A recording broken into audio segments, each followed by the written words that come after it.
Wednesday's Federal Executive Council was attended by all ministers, including those sworn in last week.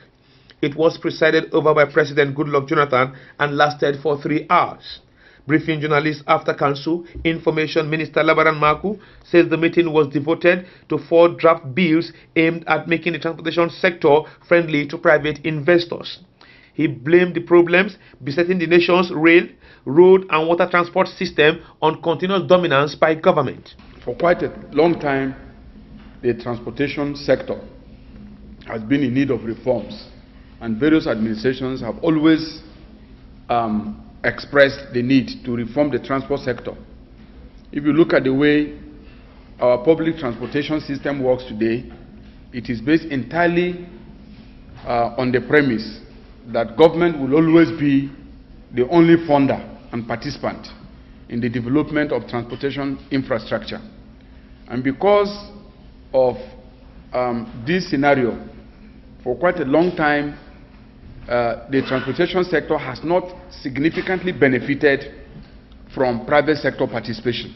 He was, however, hopeful that the 4 proposed draft bill would help reposition the transport sector and make it private sector friendly. Each time we have the opportunity to go out and look for people or companies and corporations to invest in the public sector, particularly in public transportation, we find that there are so many legal bottlenecks that hamper the free participation of the private sector. So what we are doing now is to take advantage of the experiences of the last 3 years of trying to do some work with the private sector to now look at those areas that have hampered growth in terms of private sector participation and faster growth in infrastructure.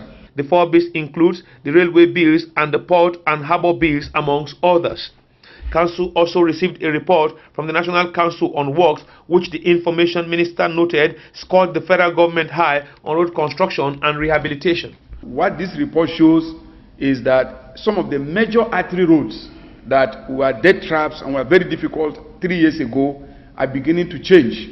Particularly the major road from here to Lokoja is clear now that by the grace of God, with additional funding this year, we expect that by the end of this dry season, that road should be nearing completion, while the phase, from Lokoja to Benin, will be ongoing.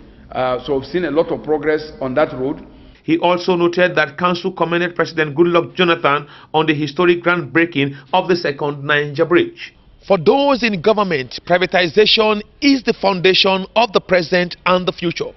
They constantly argue that things work better if left in the hand of the organized private sector. But with those in that sector driven only by profit, the big question is, how can the common man survive?